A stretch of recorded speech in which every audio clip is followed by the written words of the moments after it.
Hi, everyone. Welcome back to the Unleashing Potentials podcast. Today's special guest is Sally. Sally, how are you? I'm good. How are you? I'm fantastic. I wish I Hey. was you see the background? Yeah. I'm gonna be there. Northern Lights. Do you Yeah, that would get be cool. Northern Lights where you are? Not usually. We're a little bit too far south, I think. Oh, okay. Yeah, we get those in Canada. That's awesome. Yeah, yeah. And other parts of the world. They're beautiful. hmm Yeah. So, Sally, can you start by telling us where you are, who you are, and what you do? Sure. So I am in Chicago, Illinois, area. We're actually in the suburbs, but everyone knows where Chicago is. Um, I'm a wife and mother of two young adults, 19 and 22. And I'm a life coach for women who feel stuck, either with their weight loss journey or um, their relationships or their careers. They're just feeling like um, maybe they're in that transition phase where the kids are not needing them as much and they're wondering who they are without wearing that hat.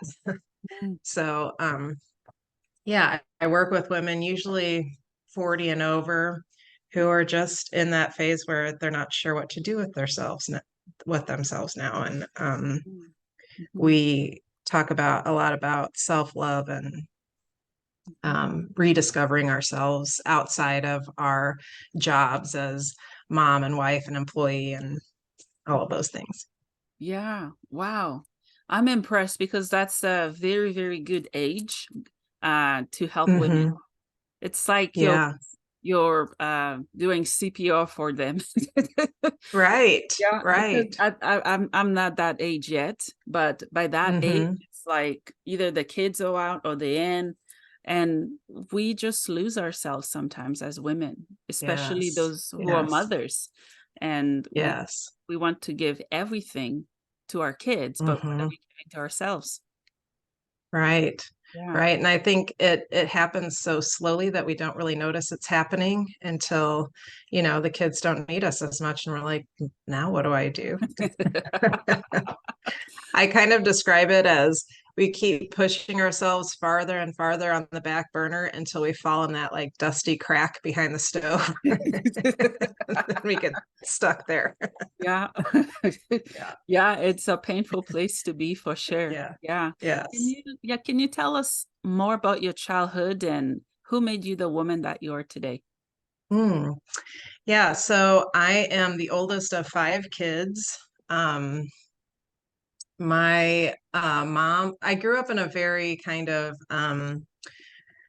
traditional gender role family. My mom was a stay-home mom, and my dad worked at a factory. And we grew up.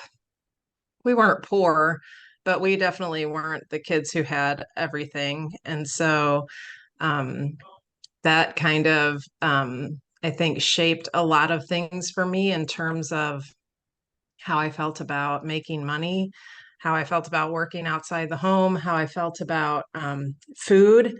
I remember, my mom would go shopping like once a month, and if we had like snack foods and stuff, it would all be gone in the first week. So you had to get it while the getting was good, kind of a thing. And so, yeah, that kind of um, made me form a lot of beliefs that as an adult I'm unlearning in You're terms still of on. yeah, yeah, in terms of like scarcity and in terms of gender roles and what women are supposed to be and Mhm. all of those things. Yeah. How have you been unlearning those things as an adult now? I think it's little by little as I start seeing things in myself that I feel I would like to not believe. I start Mhm. you kind of work backwards, right? And you think, whose belief was that actually? And where did I learn it? And what would I rather believe? Um, in my life coaching certification course, I learned a lot about kind of tracing things back and seeing where they come from and deciding for yourself if that's something that you want to believe or if you'd rather replace that with a better belief. Mhm. So, Yeah, yeah. So what would you say separate you from other life coaches? Because there are lots of coaches out there. yes. Mm, So, I think that what separates me is I like to be a bit of a rebel. I don't like to follow social norms. So I talk out a lot against the diet and fitness industry and mm, the society expectations that are placed on women in particular. mhm, And mm. if you're kind of a rebel and you're feeling a little stuck and you know you don't want to be stuck, but you're not sure how to get unstuck, then I'm the coach for you. Oh, nice. Yeah, are you still in the fitness industry?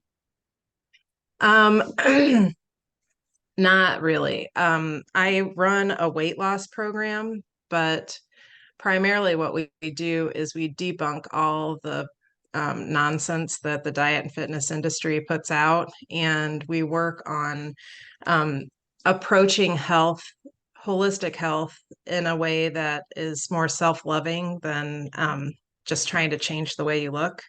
Mhm. So if you are just trying to hate yourself skinny, I'm not the girl for you. But if you want if you want to learn to be healthy holistically in a way that feels good and joyful and self-loving, then I can work with you. Well, thank you for letting us know. Yeah. Yeah, that's awesome. Oh, wow. Let's dive into this topic. It's a juicy one. Body Hmm. image, the media and fashion industry and so on, just how they make most women feel small and not beautiful. What are your Right. thoughts? My thought is that that was an intentional distraction to keep us feeling small and not powerful. Mhm, Um, and I think that I'm learning a lot about it, but I'm in around the 1800s, women stopped like working on the farms with their husbands and that kind of stuff in this country, and they started being decorative. mm, So their main job was to be pretty and to be attractive, and I think that's where we learned a lot of the things that we need to unlearn about what our true power is and where we belong. yeah. I mean, my gosh, women, we have come a long way. We Yes. still have so much further to go. But I think Yes. it's a continuous work and it takes bravery, advocacy, and people like you who does not fit with the mold, if that makes sense, Right. to stand out. I'm a black sheep and I love it. Yeah. Yeah, me too. A rebel black sheep and I don't fit Yeah. in and I love it. I don't want to fit in. I want to stand out, right? Yes. And that's Amen. where we find beauty. Yeah. Right. Let's talk about dieting. What is it and what are your thoughts on it? Sure. So, I was a personal trainer for many, many years and, um, you know, did all of the things that the diet and fitness industry tells you to do. And I went on all the diets myself and I prescribed the diets to my clients. And now I realize that, it's really a bunch of nonsense wrapped up in excellent marketing. Mm, Is what it is. So they'll tell you that this brand new technique or diet or exercise regimen is the answer to all your problems. And it's marketed in such a way that you think that if you lose this weight doing this diet, your entire life is going to be happy. All you'll have to do is spend this 45 days and then everything will be fine. But the reality is, no matter where you are on your fitness or weight loss journey, if you're not happy here, you're not going to be happy over here. And so I tell my clients all the time, the diet industry wants you to think that there is a there. Like once you get there, then everything will be fine. And there is no there. Just like you were talking about um, this being a constant cycle of growth for women recognizing their potential. I think it's the same with our fitness and wellness journey. It's a constant Mhm. learning and unlearning and relearning. It's not something that you can do in 60 or 90 days and then everything's fine. Yeah. And I think that we wrap so much importance up in our size and our weight and Mm. what diet we're doing and what exercise regimen we're doing that we almost intertwine it into our identity. And that's not where it belongs. Mhm, mhm. Yeah, let's talk about, self-hate, self-love, self-worth, um, when it comes to either weight gain or weight loss.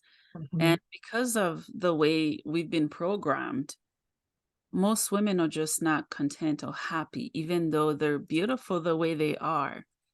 How do Mhm. you help women fall in love with who they are and transform their mindset? That's a great question. So I think the first step is awareness, just the awareness that there are these self-hateful tendencies and there's this um, ugly self-talk going on. I think a lot of us don't even realize it because it's been playing in the background of our minds for so long that it's just like background noise and we don't even notice it anymore. Mm. So the first thing I like to work on with my clients is let's just listen to what that self-talk is and ask ourselves, would I say that to someone I love? Mhm. And if you wouldn't, how can you reframe that thought into something that's more loving? And I think that's the first step because it's kind of like hearing a commercial on TV over and over and over again. Like eventually you get hungry for whatever is on the thing. It's the Yeah. same thing when we hear this, like, I'm not worthy, I'm not good enough if I'm this way over and over and over and over again. We believe it. And so when we can be aware of those thoughts and start reframing them and telling ourselves over and over and over a self-loving thought, then Yeah. we act in a way that's self-loving instead of acting in a way that's self-hateful. Mhm, mhm. Yeah, let's talk about mothers. Hmm. Mothers have it hard. We Yeah. suffer in silence, and it's Yes. painful. I've been there. Yes. I'm still there at times. Right Yes. here, we are giving birth to beautiful kids, and Hmm. we feel like shit. Yeah. Yes. Let's talk Yes. about that because sometimes we do lose ourselves, our self-esteem, and Hmm. we just don't feel good in our bodies anymore. Stretch Right. marks, cellulites, you name it, it all changes. Hmm. What would you Right. say to mothers who are struggling with all of those? Yeah, I would say let's not judge ourselves on what society tells us makes us attractive. Mhm, Let's judge ourselves on what we're choosing to focus on in this life and what we're choosing to be passionate about and what we're choosing for our purpose. I think um, we get so disconnected from ourselves mhm, in the hectic motherhood life that we um, lose sight of what we think is fun, what we think is joyful. And so we hyper focus on something that we feel like we can control out here. And often that's our weight or our appearance. yeah, But if we can take some time, and I know it's hard for moms, mhm, but even I tell moms, even if you have to lock yourself in the bathroom for 5 minutes and take a few deep breaths, yeah, as if you can quiet your mind and just really reconnect with yourself and make things fun, even if you're doing the dishes, maybe light a candle or play a song that you like. Make things joyful for yourself in ways that are specific to you so that you can continue to know yourself and continue to develop yourself instead of pushing yourself so far on the back burner that you fall behind the crack of the stove. yeah, yeah. I'm hearing self-care, right? Yeah. What are And some it doesn't have to be self-care? expensive or Yeah, time consuming. It can be have a dance party for one in your living room to your favorite song before the kids wake up or after they go to bed or mhm, whatever that looks like for you. Buy yourself a shirt that makes you look pretty. Buy yourself a candle that smells good. mhm. Whatever that little thing is, do it for yourself and make yourself a priority for at least a few minutes every day. Yeah, yeah, yeah, and it takes practice. I do that. It does. Yeah, I dance with my Yeah. kids and sing. I'm on Smule all the time, and my son sing. It's just fun. Yeah. It's healing, Right. and they can join me Right. in that as well. Absolutely. And I think sometimes we get caught up in like, I have to get things done and I have to have things orderly and I have to, so much that our life becomes a chore. Mhm. And when we can bring joy back into it, that's when we can start thriving instead of just being in that survival mode. Yeah, definitely. Yeah. What would you like to see different when it comes to the fitness industry? I would love to see, that's a great question. I would love to see more emphasis on self-acceptance from the get-go, self-acceptance from the beginning, Mhm. and coming into healthy changes from a place of self-acceptance instead of I have to make these changes because I don't look good or I don't feel good and I'm a bad person because I've let myself get to this point, kind of Mhm. a thing. Yeah, yeah. Does that make sense? Yeah, it does. Yeah. And I think for some people, including men, but women, very young, by parents, friends, families, or whoever, they they start to tell them how chubby they are, and Hmm. those things, they kind of seeds of doubts that's been Yes. installed in them very young. And Yes. it's hard. It's hard. Hmm. What would you say to teens or preteens, because they struggle too? Yes. I think that if you are in a situation where you're hearing that from a parent or an authority figure, I Mhm. would encourage you, even though it's hard, to remember that when we are insecure about ourselves, we often project that onto others. So if your mom is telling you you need to lose weight, Mhm. it's probably because she feels like she's going to be judged for not feeding you well or not caring for you or not doing something right if you are not perfect. Mhm. And nobody's perfect. Yeah. So when you can remember that criticism comes from someone else's own insecurity and you can just feed yourself as much loving thoughts as you can and just decide like I'm not going to believe that I'm choosing to believe this other thing that's more self-loving Yeah. because often I think moms are just we're doing our best but sometimes we are working on our own insecurities and we say things that we later probably very much regret. Mm. Yeah, yeah, that's true. How do you practice self-care for yourself? I like to have a good solid morning routine. So I have a few books that I read a passage out of each day, and Mhm. I do a meditation or breath work in the morning. And then Mm. I love to go for a walk um, outside if I can and just enjoy nature. And I think that starting my day that way makes me have a much calmer outlook for the rest of the day as opposed to starting the day with my to-do list and then being panicked the rest of the day. Yeah, yeah, like, to have like structure and routine. Hmm. Yeah, I need routine Yeah. and structure. Yeah. Yeah. Yeah. Just start with one thing. Just start with one thing that you would like to incorporate. Mhm. Um, I tell my clients, like, I think where we fall off is, and see a lot of failure and self-sabotage is when we try to make big sweeping changes all at once. Like, and that's one of the things the diet and fitness industry often encourages, right? Mhm. Start working out an hour a day and drink a gallon of water a day and um, completely change your diet and buy all these new foods. And Yeah. after about day three, you're like, I'm so overwhelmed. I'm just Yeah. going to go back to doing what I know because I'm overwhelmed. So I would encourage you to start, maybe get one little calendar that has an inspirational quote for every day and just start reading that every day and start there. It can be something very small, but that just that act of doing something for yourself consistently teaches Mhm. our brains that we can be trusted to do what we say we're going to do and then we can add on from there. We can start building self-trust from there. Yeah, yeah. So if you could change three things in the Mm. entire world, what would it be? I give Mm. you three. I normally say one or two. Okay. Okay. Well, a lot of pressure. All right. So, number one, I would change the way that we view people who are different from ourselves.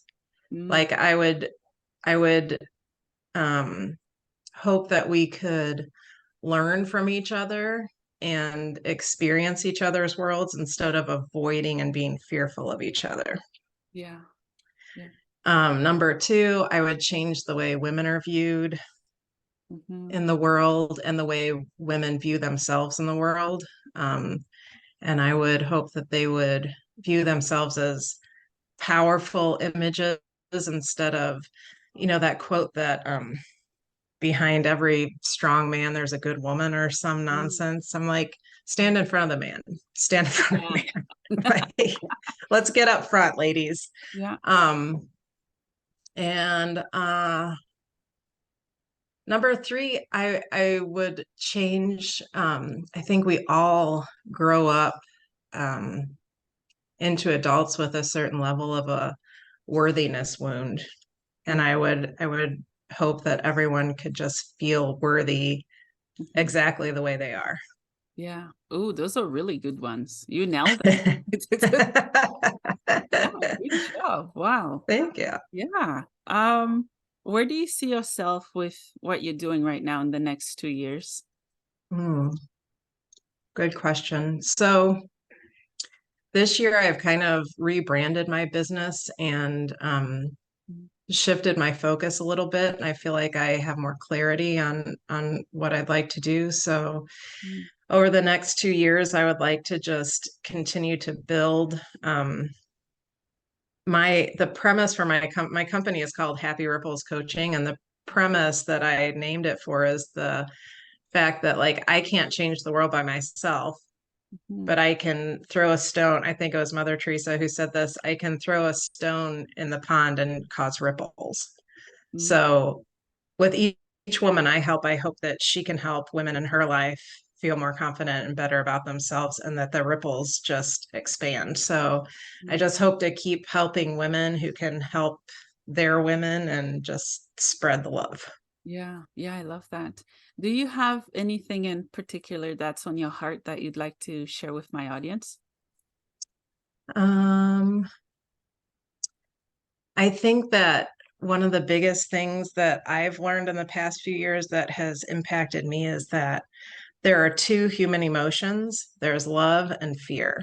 And when we can approach everything from a place of love instead of from a place of fear, Mhm. we are happier, the people around us are happier, and the world could be happier if we would just be less fearful and more loving. Mhm, mhm. Yeah, that's very true. Because I think we're programmed to fear everything, even Yeah. ourselves. That's why we don't go Yeah. inward to face our Right. demons and heal from the wounds and traumas we face. Right. Yeah, I definitely agree. Yeah. Um, is there something that you're really, really good at and some things you're really, really not good at? Hmm. All of us have something. Good question. I think I'm really good at creating a safe space for people to talk. Often I will go somewhere in public and be approached by a stranger who will tell me their entire life story.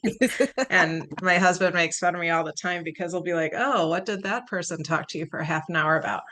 Yeah. So I think I create a safe space for people. Something I'm bad at. Let's see. I'm bad at a lot of like physical activities such as like playing tennis or Mm. I recently tried pickleball and it was pretty funny. If I could strike out in pickleball, I would have struck out. So hand-eye coordination is not my best asset. Yeah. Thank you for sharing. Now we know. I'm kidding. Sure. Yeah. Now you know to invite me to play tennis with you and you'll win. That's funny. Yeah. So you love reading. What are some books Hmm. that you'd recommend to my audience and why? Oh, great question. Mhm. So, I think the first good personal development book that really felt like it was in alignment with me was You Are a Badass Mm, by Jen Sincero, because she's funny and she comes at it from a feminine viewpoint where like give yourself grace, you're going to screw up, it's okay, yeah, versus some of the other ones I've read that were written by men that are like hustle and grind and keep going and I don't think that's the way that we're meant to operate. yeah. So I like that one. I'm reading now The Myth of Beauty by her What last name is is that? Wolf. Oh, Naomi Wolf, is that it? okay. It sounds familiar. I love the title. Yeah, let me just look real Yeah, quick. yeah, I no am worries. having a brain pause here. That's me 24/7. And that's okay. We're all human, right? Yeah, I live in my own planet. I'm just here. Yeah, it's Yeah, The Beauty Myth by Naomi Wolf. oh, that Hmm. sounds good. Yeah, it's um about how society has formed this idea of beauty and how women are trying to always live up to this idea of beauty. And Mhm. I just read a quote by her today that was really powerful. Um, Let me see if I can find it for you. Yeah. About how we view ourselves. It Mm. was, she wins who calls herself beautiful and challenges the world to change to truly see her. Wow. That's beautiful. I love that. That is so cool. Yeah. Wow. So you've read that book already? I've just started reading it. Someone Oh, just okay. recommended it to me, but it's really interesting. You like it or Yeah. love it? She's a powerhouse. Oh, I wow. love it. Yeah, we need Yeah. more powerhouses. Yes. Yeah, that's Yes. awesome. How would you define dieting and what do you perceive as healthy or not healthy? Um, in my mind, dieting is trying to hate yourself skinny. Mm, And what I would love for people to do is come from a place of self-acceptance so that you want to make healthy choices for yourself and your mind and body crave to make choices that are good for you because you love yourself rather than having to follow a set of rules and a set of guidelines because you're trying to change something about yourself because you don't feel like you're good enough. mm. Yeah, I love that. Yeah, yeah. Mhm. Wow, that nailed it. Wow. Yeah, I love that. What would you say to people who I think we already sort of talked about it, but those who are struggling to either lose or gain weight and they're just Mhm. feeling discouraged? Yeah. Um, it's okay to feel discouraged, but don't feel like it's your fault, Mm, right? The diet and fitness industry wants to make you think that these 25,000 people were successful on this diet. So if you aren't, then that's all your fault. You just don't have enough discipline or willpower or whatever, which mhm, is all nonsense because dieting or weight loss is not like calories in and calories out, like people like to tell you. There's so many other factors. Um, the way you grew up around food, your emotions, your hormones, there are so many other factors. So mm, when we can take the stress out of it and come to it from a calm approach, a self-loving approach, then it's so much easier to be successful. mhm, yeah. Would you recommend for people to see a dietitian or professionals before they start? I would say interview the person before you start. If the person is going to give you a list of foods you can eat and foods you can't eat and, ridicule you if you mess up, that's not the person for you. I Yeah. would veer more toward like a holistic nutritionist versus like a registered dietitian myself, just because I feel like the dietitians, at least in the United States, are very entrenched in Western medicine and Mm, rules and regulations versus a more holistic approach. Like, let's see what your body really wants and needs, and go from there. yeah, I love that word holistic. When I think of Hmm. it, I think of love, self-love. Yes. It's not like with dietitian, it's not like I'm pushing you to go to the line. It's Right. I'm gonna hold your hand and help you overcome Yes. your fears. I've always loved that Yes. word. It makes so much sense. Yeah. Yes. Yeah. Agreed. Yeah. Is there anything that you'd like to talk about before we wrap up? Want to make sure you get to share whatever you want to share. Yeah, I think that we had a great conversation. I think we said a lot of things Yeah. already. Yeah. Yeah. Well, I have two Yeah. questions for you before we wrap up. The Okay. first one, what is the meaning of life for you? Hmm. I think the meaning of life is just finding your joy and peace and Mm, love mhm, wherever it's meant for you to find, and being open to life being good, mhm, just being open to the abundance of life being good so mhm. that you can attract all the things that you deserve to have. Yeah. Oh, I love that. Where can my listeners find you and support your work? And maybe work with you? I am on, yeah, I'm on Facebook. My handle is Sally Skelton Myers. I have my maiden name in there. And also, I have a business page on Facebook called Happy Ripples Coaching.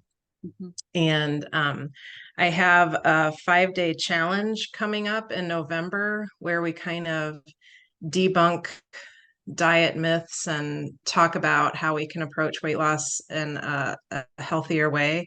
mhm. So I can send you that link if you want to put it Yeah. in the show notes. Yeah, for sure. Yeah. Yeah. Well, Sally, thank you so much for your time. Thank you for all Yeah. the amazing work that you're doing to support women.